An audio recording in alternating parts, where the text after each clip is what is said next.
नमस्कार दोस्तों, एक नई लर्निंग के साथ हाजिर हूं और आज की लर्निंग में एक ऐसी कंपनी को लेकर के हम लोग चर्चा करने की कोशिश करेंगे, जिसमें निवेशकों का इंटरेस्ट से लेकर के कह सकते हैं कि मार्केट की पोटेंशियल्स किसके अकॉर्डिंग चलती नजर आती है। हम इन सभी पहलुओं की तरफ ध्यान देने की कोशिश करेंगे।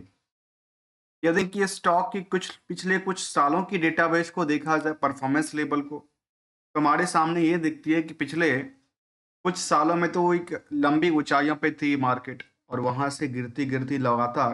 तो क्या लगता है कि इस पोजीशन में मार्केट में गिरावट दर्ज किया था या मार्केट की सेंटिमेंट क्रिएट करने की कोशिश?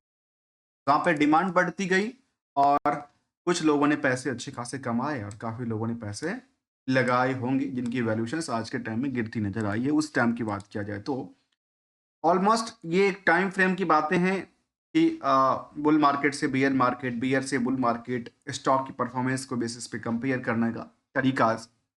लेकिन मार्केट में कंपनी को लेकर समझने की कोशिश करेंगे। कंपनी का नाम है super spinning mills limited. Company करती क्या है? कहती है कॉटन और कॉटन यार्ड्स अर्थात टेक्सटाइल टेक्सटाइल आइटम से, टेक्सटाइल इंडस्ट्री से बिलोंग करती है। साथ में यदि इनकी वेबसाइट्स की डेटाबेस के मुताबिक देखा जाए तो इनके पास कुछ कहते हैं कि इनके पास कुछ ब्रांड्स की बातें कहती है।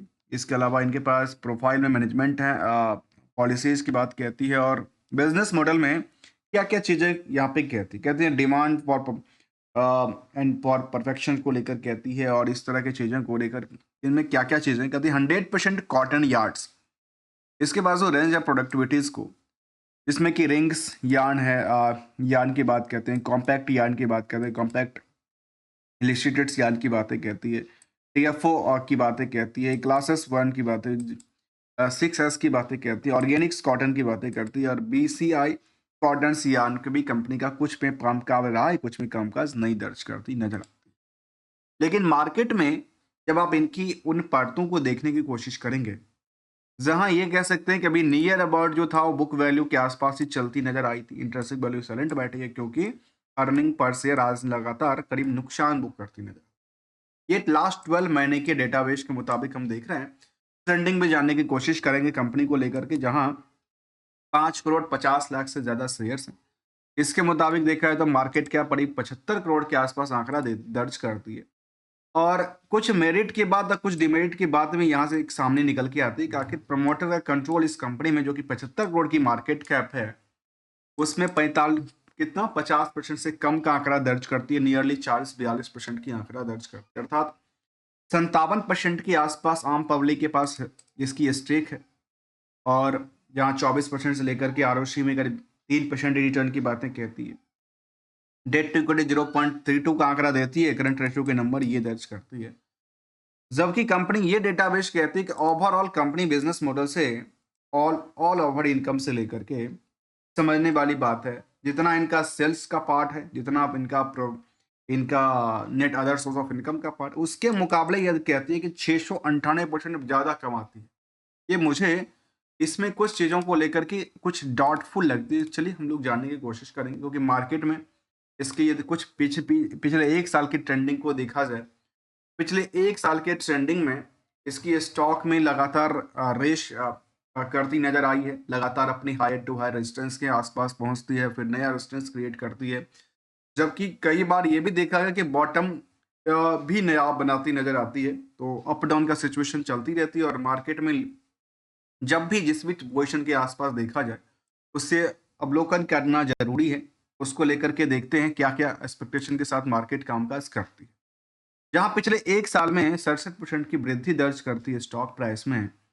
और जो एनुअली डेटाबेस इसका था 2024 तक में, उसमें तो कोई कंपनी का सेल्स का आधार था नहीं, प्रॉफिटेबिलिटी का कोई आधार नहीं दिखता है, लगातार नुकसान बुक करती नजर आती है। क्वार्टरली डेटाबेस भी इनका उसी अकॉर्डिंग चलती है, बट जो क्वार्टरली डेटाबेस था उसमें वाई वाई बेसिस पे काफ़ी ज़्यादा रस देखने को मिला है, प्रॉफिटेबिलिटीज अदर सोर्स ऑफ इनकम को इंक्लूड करके देखा जाए तो। वही डेटाबेस यदि लास्ट 12 महीने के डेटाबेस के मुताबिक देखा जाए तो ये कहती कंपनी में 7 करोड़ की टर्नओवर थी कंपनी और 13 करोड़ से ज़्यादा की नुकसान बुक कर।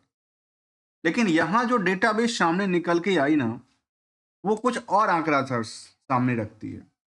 जो नेट इनकम मार्जिन, जो हमने लिया था वो कहती 698% हो गई। अब ये कैसे हुआ मुझे इसके लिए समझ नहीं आया।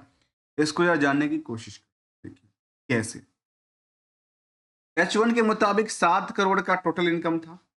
अदर्स रिवेन्यू था। 9 करोड़ की इनकी लॉस थी अदर सोर्स ऑफ इनकम से। तो 13 करोड़ का आंकड़ा हो जाती है। और उसके मुकाबले आप देखेंगे जो टोटल इनका प्रॉफिटेबिलिटी की बातें कहती है और इन दोनों का पार्ट को आप जोड़ करके देखें तो शायद वही आंकड़ा कहती है कि हाँ शायद 600% से ज़्यादा की बात रखती है लॉस को लेकर के। अर्थात कंपनी ऑलमोस्ट लॉस में चल रही है। H1 की डेटा के मुताबिक देखें तो कंपनी कुछ रिवर्सल अपनी आपको किया है। कहती है यहाँ टर्नओवर 1-1.5 करोड़ के आसपास हुआ कर रहा था लेकिन प्रॉफिटेबिलिटी तो बना ही नहीं अभी तक। यदि हम रिस्क एनालाइज को समझने की कोशिश करेंगे तो सामने आती है कि 113 दिन का इनका रिस्क फैक्टर था इनकी सेल्स को लेकर। जो 1.5 करोड़ की सेल करती है उनका 113 दिन का टाइम फ्रेम था। और बैलेंस शीट के मुताबिक 23 करोड़ की लोन पड़ी थी कंपनी में। एसेट्स भी अच्छी खासी पड़ी थी मार्केट में 20 करोड़ के आसपास अदर एसेट्स के अभी नंबर दर्ज करती हुई नजर आई है। अब आते हैं कुछ और पहलू को। उस पहलू में देखा जाए तो हमने इन पहलू को देखा कि कंपनी में ओवरऑल यदि आप नेट लॉस के मुताबिक देखा है तो ये कह सकते हैं कि कंपनी में करीब 19% की मार्केट में प्रॉफिटेबिलिटीज बेसिस पे लॉस की बातें कहती है। लेकिन लॉस ही था। लॉस के अकॉर्डिंग मार्केट में डेटर्स की परसेंटेज की बात देखा जाए जहां पीयर्स के मुताबिक हम देखा आ जाए तो इसमें कहते हैं कि बाकी कंपनियों के मुकाबले यहाँ पे फ्रॉड तो काफ़ी ज़्यादा है पर दिखती नहीं है। फ्रॉड दिखती नहीं है क्योंकि निवेशकों का इंटरेस्ट यहाँ पे 17,000 से ज़्यादा लोगों का। ये कह सकते हैं कि मार्केट कैप कितनी की थी 75 करोड़ की ना। 75 करोड़ के मार्केट कैप में 17,000 से ज़्यादा निवेशकों के पैसे लगे हुए हैं। और साथ में कह सकते हैं कि इसमें FIDI कोई बड़ी भूमिका नहीं थी। आम पब्लिक के पास कोई भूमिका की बात क्या है तो 1% तो उसकी खुद की अनक्लेम सस्पेंशन अकाउंट की रखी है। बाकी देखा जाए तो एक केशव गर्ग साहब हैं उनके पास करीब 1% की होल्डिंग है। क्या ये सुपर इन्वेस्टर है? बिग बिग इन्वेस्टर है। तो ये एक बिग इन्वेस्टर हैं। उनकी अलग अलग कंपनियों में अलग अलग पोजिशंस देखने को मिला है। कुछ कंपनियों में 1% के आसपास होल्डिंग बनाती नजर आती है। तो ये कुछ इसका आंकड़ा साझा आती है। इसको हमने समझने की कोशिश किया है। जहाँ तक सेंटिमेंटल की बात किया तो कैसा रेटिंग अपडेट लेके आई थी कंपनी 25 नवंबर को। उसके बाद कोई ऐसा अपडेट नहीं था। तो ओवरऑल देखा गया कंपनी में कुछ यदि 2 बातें 3 बातें इनको फेवरेबल करती है तो उनके सेम इनका नेगेटिव इम्पैक्ट भी डालती है जिसको इनको कहते हैं इसको कहते हैं रिस्क। और अ, इसको कहते हैं जो मार्केट सस्टेनेबिलिटी की बात कहती है या प्रॉफिट की बात समझ सकते हैं। इतना प्रॉफिट हुआ और ये इनका रिस्क फैक्टर दर्ज करती है। ये हमने समझने की कोशिश किया दोस्तों आज की स्लाइडिंग में। जबकि इसका जो प्राइस है वो इंडिकेटिव प्राइस के अंदर आती है। ये सब स्टेज 2 के अंदर इसको रखा गया है सर्विलेंस को लेकर के। अदर टेक्सटाइल प्रोडक्टिविटीज़ वाली कंपनी के तौर पे देखने को मिला है। और कुछ सालों के डेटाबेस के मुताबिक देखा जाए तो पिछले 10 सालों में खास करके 5 सालों में अच्छी खासी रैली क्रिएट किया है। आज भी डिमांड बनती नज़र आती है एज अ टाइम फ्रेम के मुताबिक देखा जाए तो फ्रॉम द स्टार्टिंग प्राइस से। वॉल्यूम केवल 1000 के आसपास आती है। यहाँ पे देखा गया था 1000 के आसपास वॉल्यूम आता मतलब मार्केट में बहुत बड़ी मूवमेंट के साथ ट्रेडिंग नहीं होता। लिक्विडिटीज बहुत ज़्यादा नहीं है मार्केट को लेकर के। मिलेंगे कुछ नई स्टडी के साथ। तब तक के लिए यदि वीडियो अच्छा लगा हो तो वीडियो को लाइक चैनल को सब्सक्राइब करना मत भूलिएगा फॉर द ज्वाइनिंग अस।